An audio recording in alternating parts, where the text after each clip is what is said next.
Sekarang kita akan masuk insya Allah, semoga Allah berkahi, pasal ke-21 masih dalam kitab sholat, atau kita bisa bahasakan bab 21 ya, karena memang nggak ditekankan oleh penyusun buku tentang pasal atau babnya. Anjuran sholat sunnah di rumah. Nah ini bedakan ya. Kalau yang lalu kita sudah membahas beberapa pasal, itu membahas tentang masalah anjuran sholat berjemaah di masjid yang wajib. Kalau sholat sunnah, di sini dibahas sekarang, lebih baik dikerjakan di rumah. Apakah qobliyah ataupun ba'diyah. Kecuali kalau qobliyah ini Anda kerjakan di rumah, Anda akan kehilangan takbiratul ihram pertama imam. Nah ini jangan. Anda pergi sholat qobliyah di masjid, nanti ba'diyahnya Anda sholat di rumah. Atau Anda lagi di kantor, lagi ada kesibukan, Anda khawatir nanti kalau saya tidak sholat ba'diyah di masjid, maka mungkin saya lupa, maka tidak ada masalah Anda sholat. Tapi lebih afdal Anda sholat sunnah di rumah.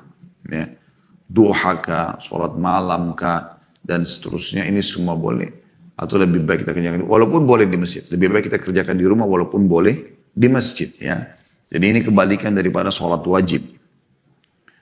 Hadits yang pertama dalam pasal kita ini nomor 435, di sebelahnya titik 2, nomor 1 berarti urutan pertama dari pasal kita haditsnya. Titik 2 lagi, sahih. Dari Ibnu Umar radhiyallahu anhuma bahwa Nabi SAW bersabda, "Ij'alu min salatikum fi buyutikum wa la tattakhiduha kubura." Jadikanlah sebagian salat kalian di rumah kalian dan jangan kalian menjadikannya kuburan. Diriwayatkan oleh Bukhari, Muslim, Abu Dawud, Tirmidzi dan juga An-Nasai. Anda yang pegang buku bisa melihat ada footnote nomor 457 di bawah. Maksudnya dari sabda Nabi SAW menjadikan sebagian solat adalah solat sunnah. Lakukanlah sebagian solat kalian di rumah kalian dan jangan kalian menjadikannya seperti kuburan yang tidak dilaksanakan solat padanya. Kemudian juga ada footnote nomor 458 ya, di bawah. Persamaan atau disebutkannya dan jangan kalian menjadikannya kuburan. Di sini dikatakan ini adalah tashbih atau persamaan yang mendalam, lagi indah dengan membuang adah tashbih atau alat yang menunjukkan persamaan demi kedalaman makna, yakni menyamakan rumah yang kosong dari sholat dengan kubur di mana mayit tidak bisa lagi melakukan ibadah di dalamnya. Wallahu a'lam. Hadis ini hadis sahih sebagaimana sudah kita sebutkan tadi. Ya. Hadis ini teman-teman sekalian kita coba korek mutiaranya seperti biasa. Yang pertama adalah keutamaan sholat sunnah di rumah. Ya. Keutamaan sholat sunnah di rumah. Dan ini teman-teman sekalian ya, adalah lebih afdal, lebih besar pahalanya dibandingkan ada sholat sunnah di masjid. Sudah saya sebutkan tadi qobliyahnya wajib, ya, ba'diyahnya sholat wajib, atau misalnya duha, sholat malam, kecuali yang berhubungan dengan masjid seperti haid masjid itu berbeda. Tapi yang lain lebih afdal Anda kerjakan di rumah. Kecuali memang Anda merasa di masjid lebih khusyuk. Atau mungkin karena di rumah lagi banyak tamu, atau rumah lagi ada renovasi gitu kan. Kemudian Anda temukan atau ada janjian sama teman-teman mau sholat malam sama-sama berjemaah di masjid, itu berbeda. Tapi secara umum kita bicara tetap lebih afdal sholat sunnah di rumah. Sekali lagi sholat sunnah. Sholat wajib tetap di masjid, terutama bagi laki-laki. Ya. Jadi ini keutamaannya karena perintah Nabi SAW, jadikan perintah. Berarti Anda sedang mengerjakan sunnah Nabi SAW, maka lebih besar pahalanya. Mengikuti sunnah dan juga mendapatkan pahala sholat sunnah itu sendiri. Kemudian potongan yang kedua, mutiara yang kedua adalah wala tattakhiduha kubura, dan jangan kalian menjadikannya seperti kuburan. Nah, ini perumpamaan dari Nabi SAW. Sekaligus keluar sebuah hukum tidak ada sholat di kuburan, gitu kan? Maka tidak benar kalau ada orang datang sengaja sholat di kuburan. Kecuali memang ada mayit yang baru meninggal, pernah Nabi SAW lakukan seorang wanita pembersih yang suka bersihkan masjid meninggal, lalu Nabi SAW tidak tahu beritanya kalau dia meninggal hari itu, lalu Nabi SAW ditunjukkan kuburan, lalu beliau mensolatinya karena tidak sempat mensolatinya. Tapi dia tidak berlaku untuk orang-orang yang sudah meninggal sekian lama gitu ya. Selain daripada ini tidak pernah ada sholat di kuburan. Bahkan sudah masyhur riwayat-riwayat dari Nabi SAW tentang melarang menjadikan masjid sebagai kuburan gitu kan. Ataupun kuburan sebagai masjid. Dan beliau mengatakan Allah melaknat Yahudi dan Nasrani karena mereka menjadikan kuburan mereka sebagai masjid atau masjid mereka sebagai kuburan atau tempat ibadah mereka sebagai kuburan. Jadi banyak orang juga subhanallah sengaja meletakkan kuburan di dalam masjid atau misalnya mewasiatkan agar kuburan kuburan dia nanti kalau dia meninggal di masjid. Ini semua tidak benar. Ya, harusnya dikeluarkan. Kalau ada yang bertanya bagaimana dengan kuburan Nabi SAW? Yang pertama jawabannya adalah kuburan Nabi SAW itu di rumah, bukan di masjid. Itu di rumah Aisyah radhiyallahu anha. Dan ada riwayat yang menjelaskan kalau semua nabi-nabi dikubur di tempat mereka meninggal dunia. Jadi memang para nabi-nabi nggak boleh dikeluarkan dari tempat mereka meninggal.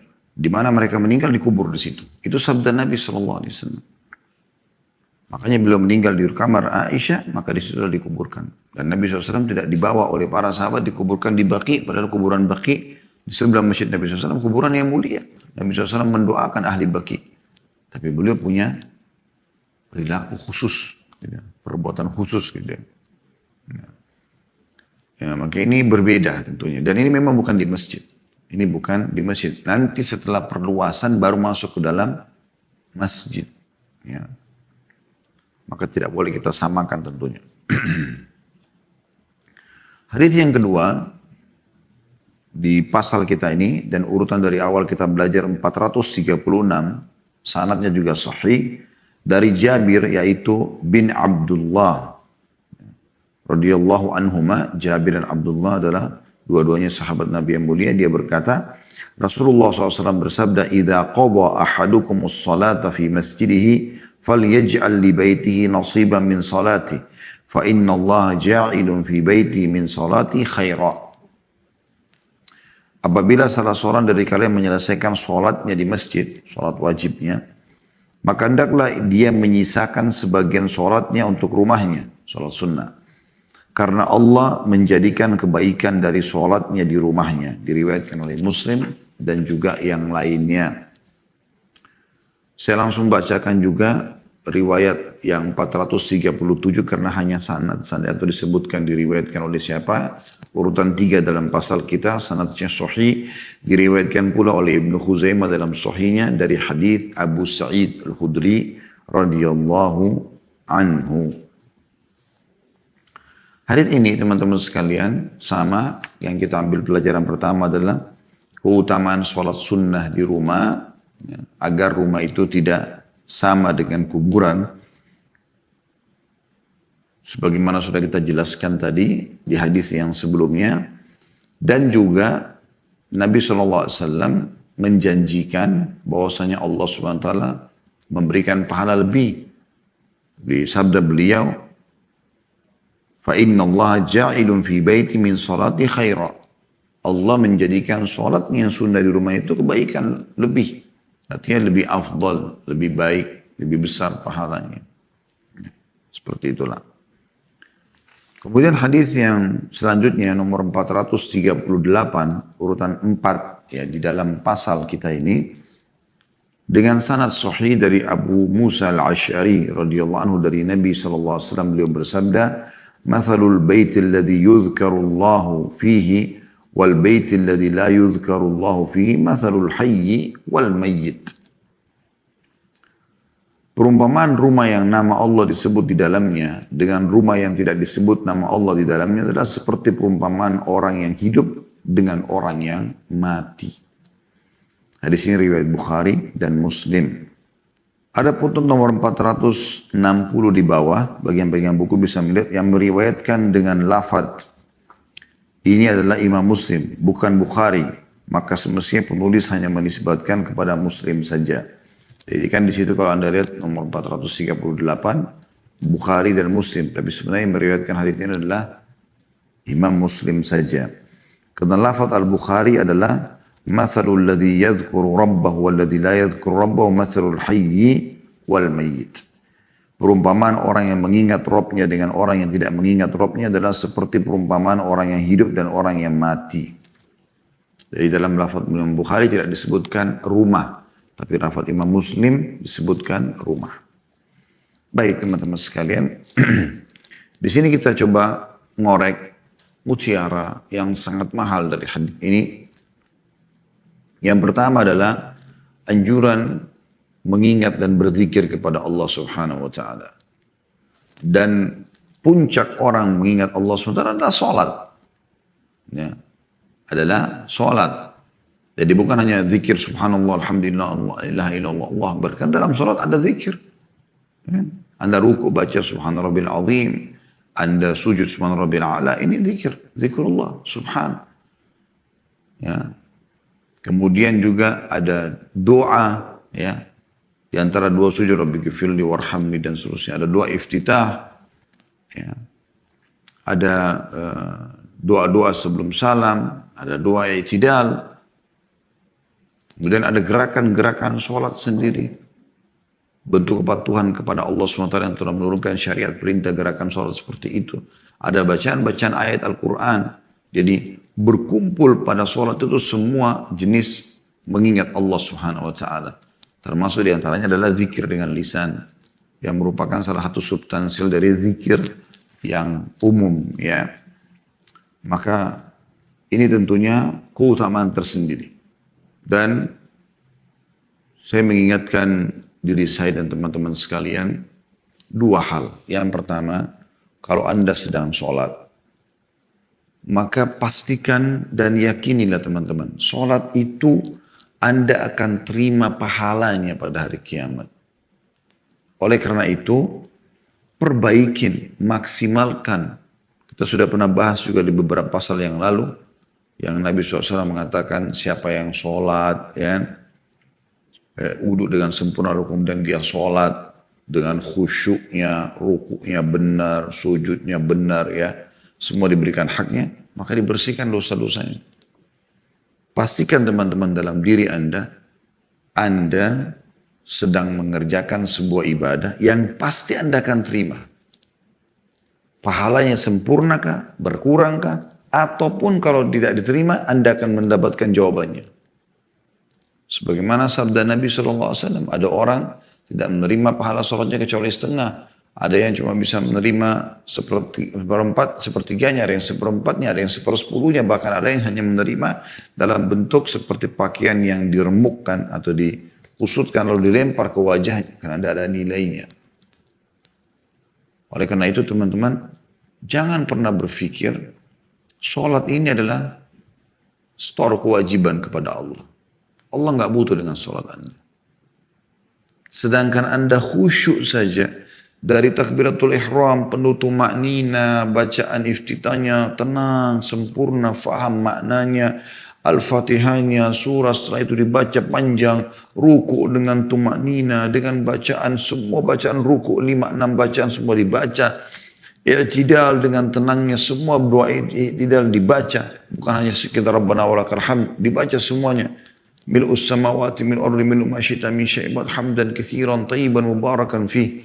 Allahumma la mani' lima a'taita wa la mu'ti lima mana'ta wa la yanfa'u dzal jaddu minkal jadd di rabbil hamd. Itu banyak zikirnya. Semua itu pun dibaca, sujud dibaca semuanya. Ya, doa-doa sujud subhana rabbiya'ala wa bihamdi subuhun kudusun rabbul malaikati war ruh subhanadzil jabarut wal malakut wal kibriya'i wal azama subhanaka allahumma bihamdika allahumma ighfirli allahumma laka sajadtu wa bika amantu wa laka aslamtu sajada wajhi lilladzi khalaqahu wa sawwara wa tabarakallahu ahsanul khaliqin. Dibaca dengan tenang, masing-masing bahkan dibaca sampai 3 kali, ya, atau lebih.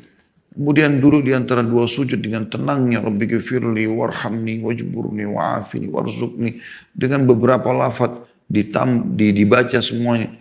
Kemudian juga sampai berdiri salam lagi, khusyuknya luar biasa, sempurna bacaannya dengan tumaknina dan faham apa yang dia ucapkan. Dan dia memilih jumlah maksimal dalam jumlah yang diizinkan gitu kan. Kayak Anda ruku sujud kan baca sekali, itu yang sangat ditekankan. 3 kali sunat, tapi Anda boleh baca lebih daripada itu. Kalau saya tidak salah ada athar dari Nabi SAW, beliau pernah baca sampai 10 atau 11 kali.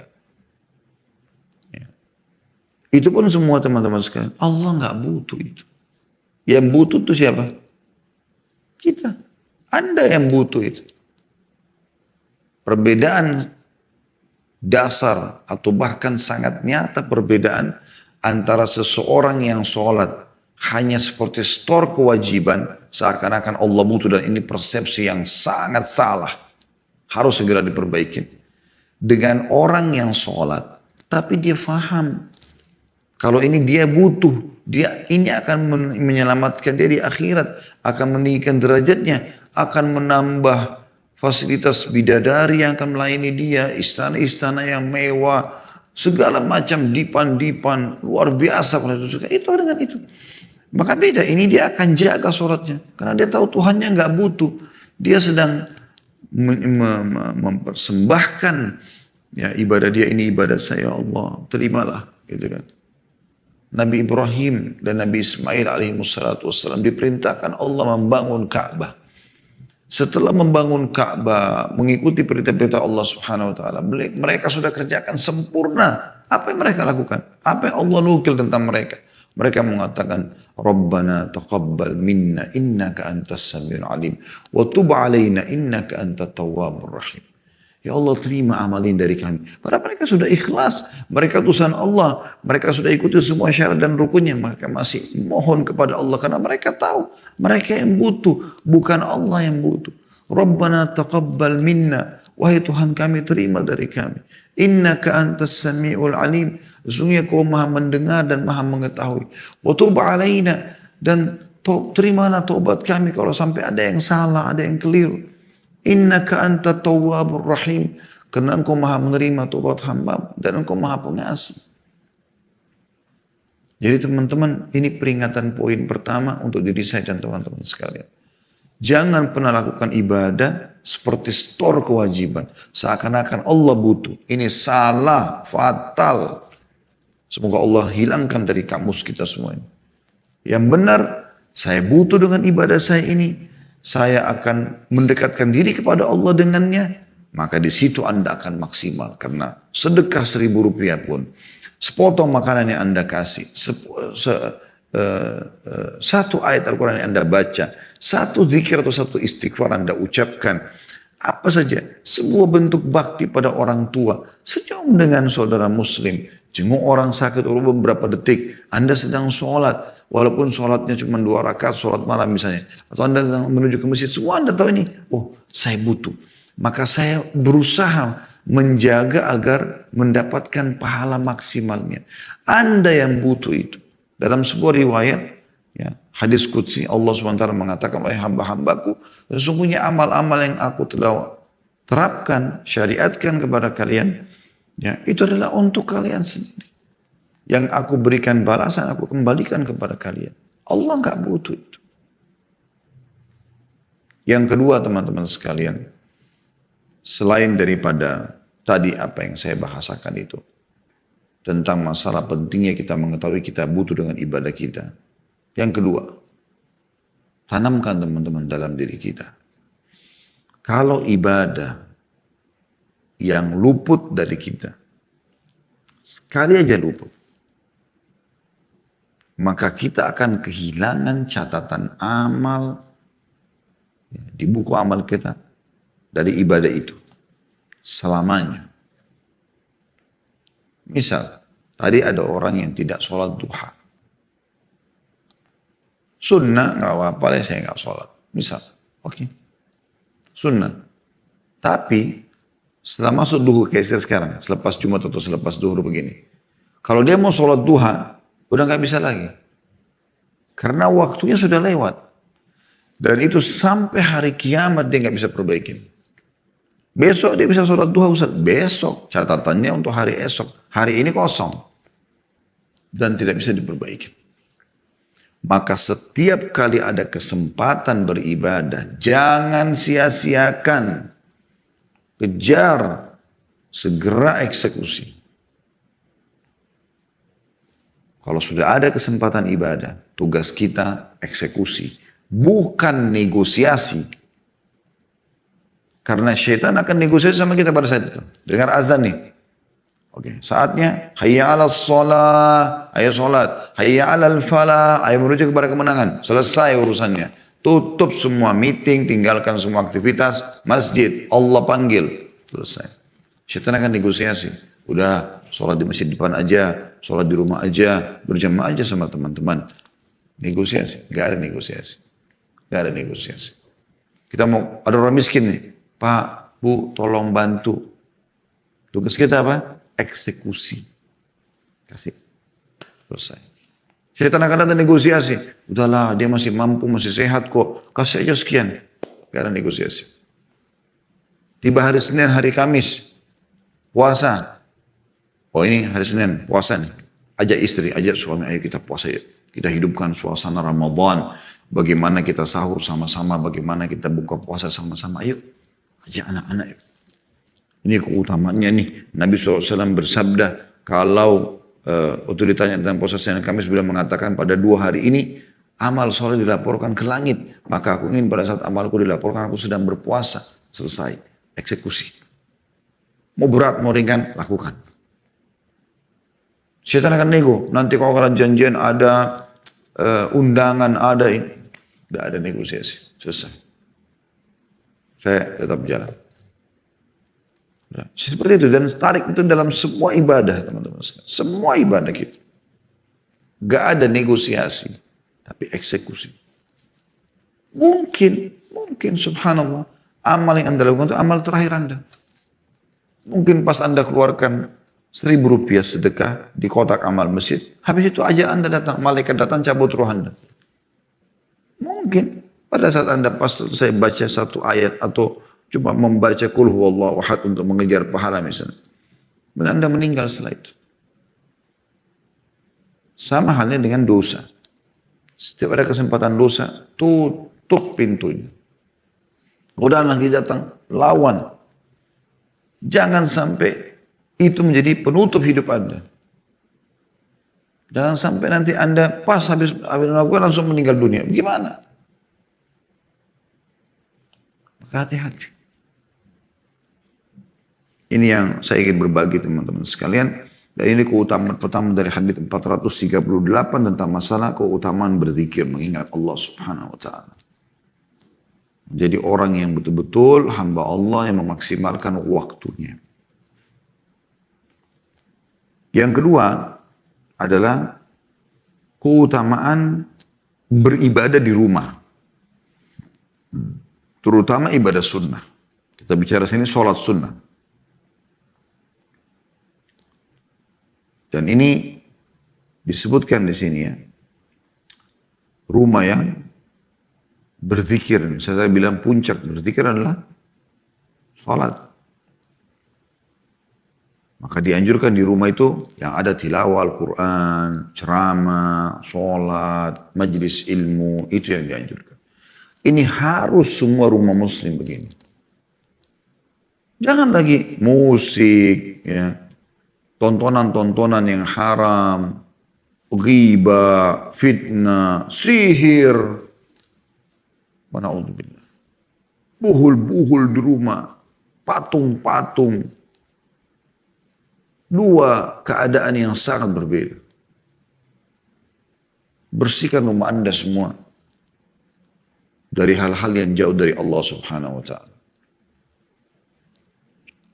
Biarkan malaikat yang masuk karena rumah anda wangi, rumah anda, malaikat suka dengan bau wangi, syaitan suka bau busuk. Ya, karena bau wangi bagian daripada syariat. Rapi, ada tilawah Al-Quran, ada zikrullah. Gitu kan. Apa salahnya anda kalau tidur, TV tetap jalan, tapi sekarang kan sudah luar biasa, bisa 24 jam Al-Quran. Saya di rumah anjurkan itu. Kecuali darurat baru kita matikan. Kalau tidak, nyalakan saja. Anda bisa biarkan berputar dengan parabola, TV kabel pun sekarang mungkin sudah bisa dapatkan, ya. Connect di YouTube juga bisa, ya. TV-TV smart TV sekarang sudah banyak, langsung connect di channel Mekah. Anda lihat orang tahu, yang penting itu Al-Qur'annya. Dari syekh ini ke syekh ini, dari surah ini ke surah ini. Anda mengerti bahasa Arab, Anda bisa pindah ke channel 2 Saudi, ada hadis-hadis Nabi SAW. Atau Anda masuk ke TV-TV sekarang yang menyebarkan agama Allah. Channel-channel termasuk channel kita insya Allah sudah berjalan 24 jam, Alhamdulillah. Kita lakukan itu. Ya, hidupkan itu di rumah. Sehingga berkah. Anak-anak pun terbiasa dengarkan ayat-ayat Al-Quran, hadis-hadis Nabi SAW. Perkataan para ulama, para da'i yang sedang ceramah.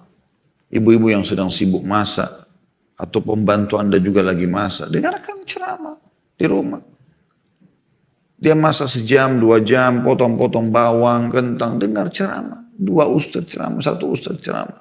Tentang masalah ikhlas, masalah tawakal, masalah kehidupan akhirat, masalah alam barzah, masalah bakti sama orang tua. Mungkin saya pernah punya banyak pengalaman masalahnya, subhanallah. Tapi saya pernah ngisi pengajian di satu tempat. Saya tidak tahu nih, saya bicara tentang bakti pada orang tua. Sudah, saya bicara dengan contoh-contoh. Setelah selesai, subhanallah. Berapa minggu kemudian ada salah satu panitia taklim itu datang kemudian menyampaikan. Kalau setelah dengar ceramah itu, dia langsung beli tiket, dia berangkat ke Jawa Timur, langsung temuin orang tuanya. Saya sampai waktu itu merinding, subhanallah. Artinya, saya hanya menyampaikan, ada orang yang praktekin, saya juga ikut pahalanya. Susahnya apa ini? Kalau Anda juga, terutama Anda sebagai ayah di rumah, ibu di rumah, Anda punya wewenang untuk itu. Berapa banyak orang yang membiarkan anaknya sibuk nonton-nonton yang tidak benar. Pembantunya juga tidak pernah sama sekali. Belikan mukena aja enggak. Kasih sejadah aja enggak. Ajak sholat aja enggak.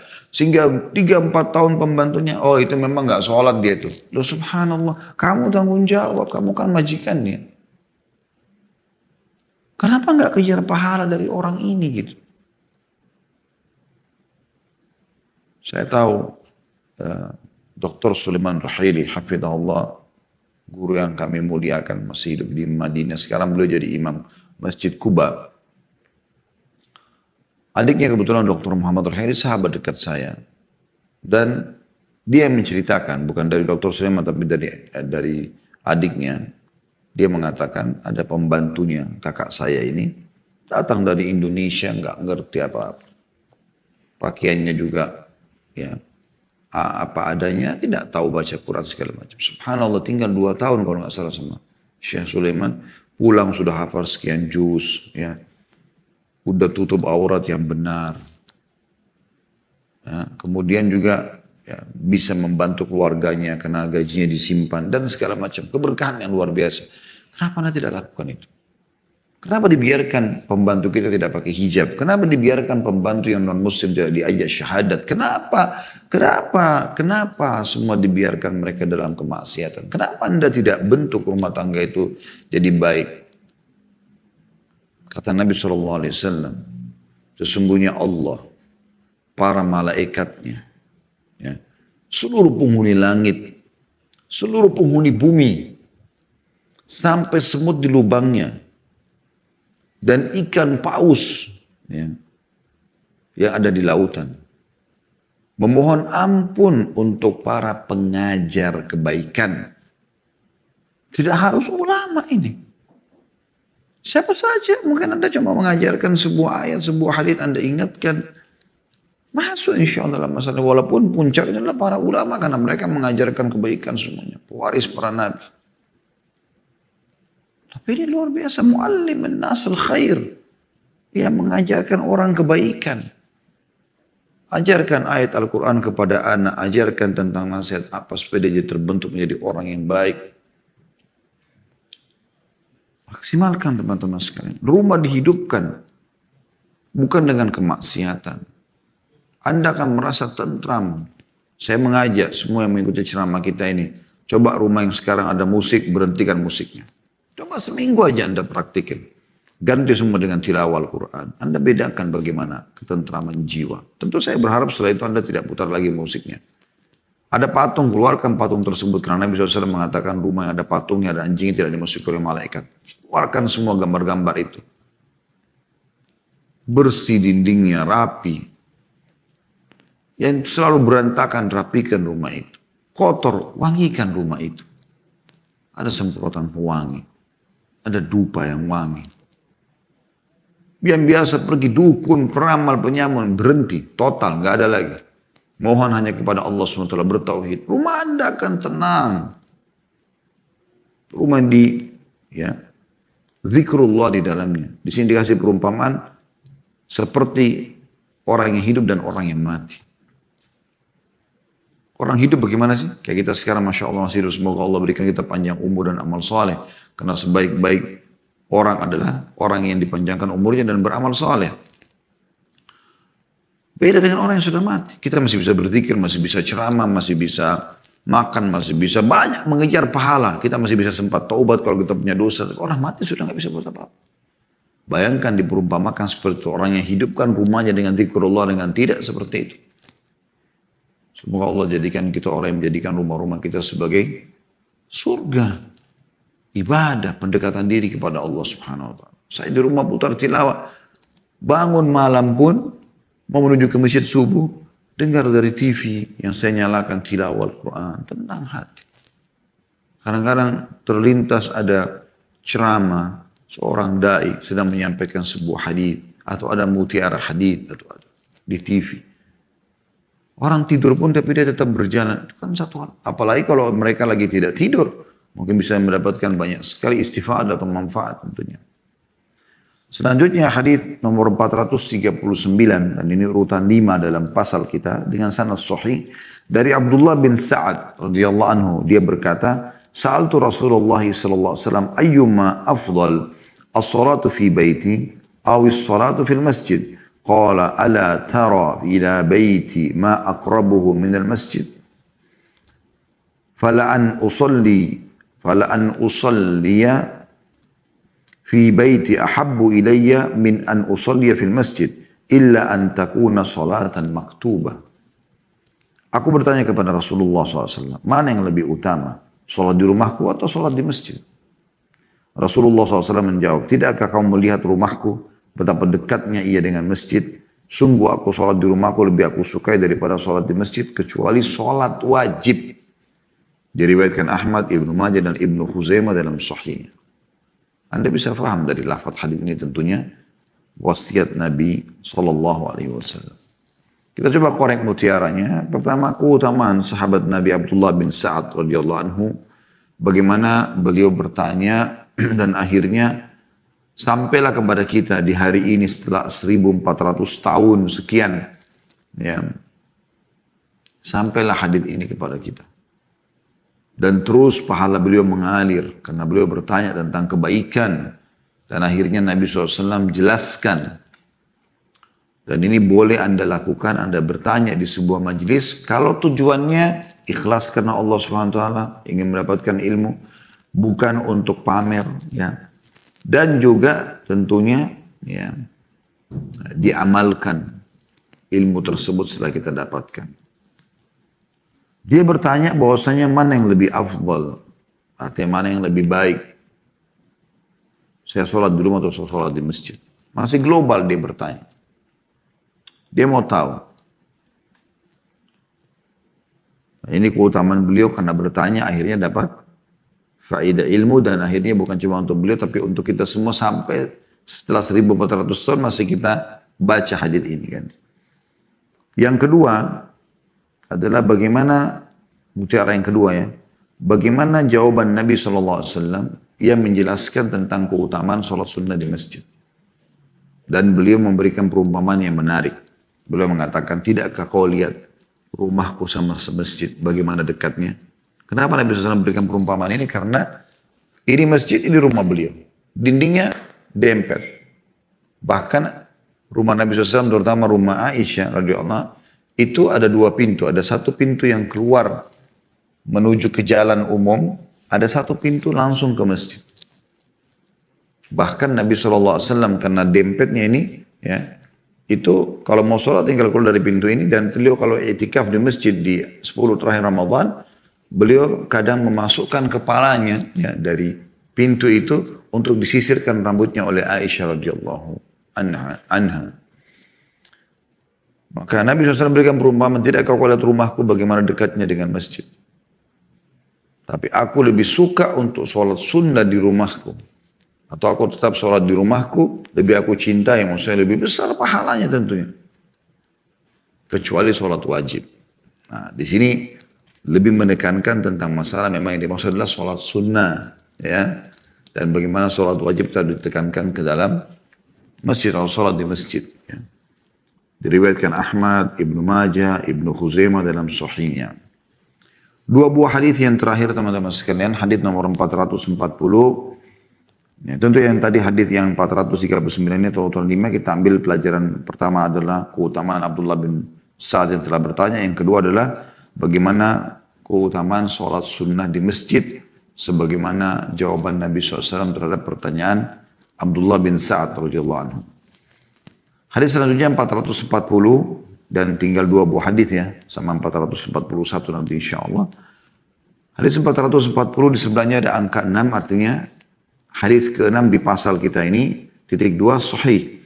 Dari Zaid bin Thabit radhiyallahu anhu bahwa Nabi SAW bersabda, "Sallu ayyuhan nasu fi buyutikum, fa inna afdala salatil mar'i fi baiti illa salatal maktuba." Wahai manusia, salatlah di rumah-rumah kalian. Karena salat seseorang yang paling afdal adalah di rumahnya kecuali salat wajib. Berarti kembali kepada salat sunnah ya. Kecuali wajib sudah kita tekankan dari banyak pasal-pasal yang lalu kita pelajari dan juga tadi sudah kita tekankan di awal pertemuan kita. Bagaimana bagi laki-laki jangan ketinggalan masjid, ingat wasiat itu. Sholat di masjid, sholat di masjid. Ingat bagaimana para sahabat mengatakan, ya. Saking pentingnya sholat berjamaah di masjid bagi laki-laki sampai seseorang di antara kami kalau terdengar azan, ya, kalaupun dia sakit, ditopang, dibantu oleh temannya, ya, sampai dia berdiri di saf dan sambil memegang pundak temannya, sholat. Selama dia masih mampu dia ke masjid. Dan bagaimana bahasa-bahasa Nabi SAW atau kata-kata Nabi, kalau kalian mengetahui apa yang tersembunyi, apa yang Allah siapkan pahala di azan dan saf pertama, ya, maka dia akan melakukan atau mendatangi keduanya walaupun merangkak. Itu juga waktu kita pelajari tentang keutamaan sholat isya dan subuh.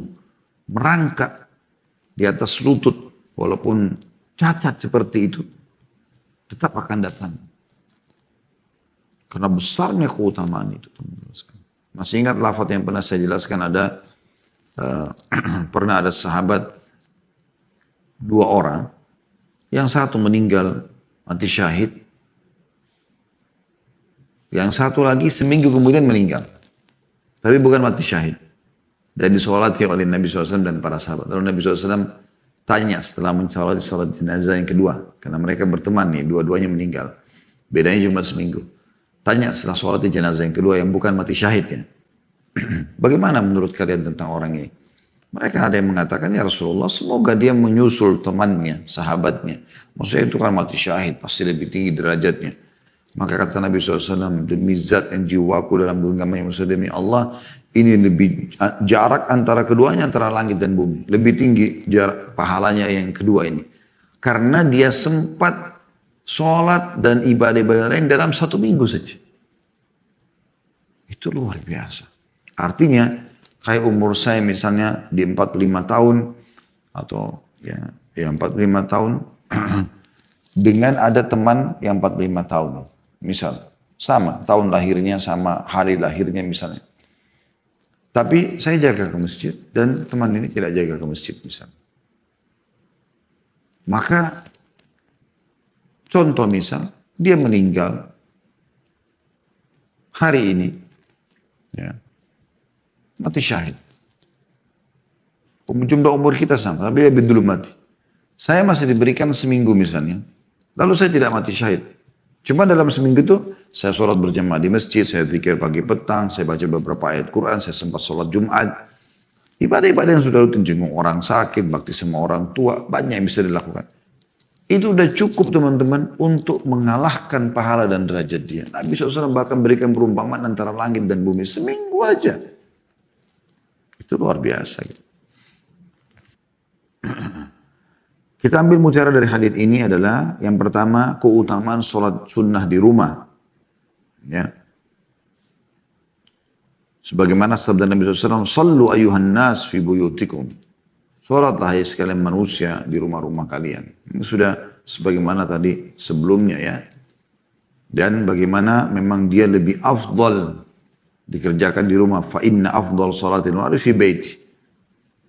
Karena yang paling utama sholat sunnah bagi seorang di rumahnya. Ya. Dikatakan illa sholat al-maktubah kecuali sholat wajib. Yang kedua, keutamaan sholat wajib di masjid. Karena Nabi SAW mengatakan sholat lebih baik di rumah tapi sunnah. Kecuali sholat wajib. Maksudnya apa? Ke masjid sholat wajib. Ini mutiara yang kedua dari hadis. Yang terakhir teman-teman hadis nomor 441 urutan 7 di dalam pasal kita ini sahih mauquf. Sahih mauquf maksudnya sampai sahabat saja. Seorang laki-laki dari sahabat Rasulullah SAW menurutku dia memarfu'kannya atau mengangkat kepada Nabi SAW. Beliau berkata, "Fadlu salati rajuli fi baitihi ala salati haitsu yarahu an-nas ka fadlil faridati ala at-tatawwu'."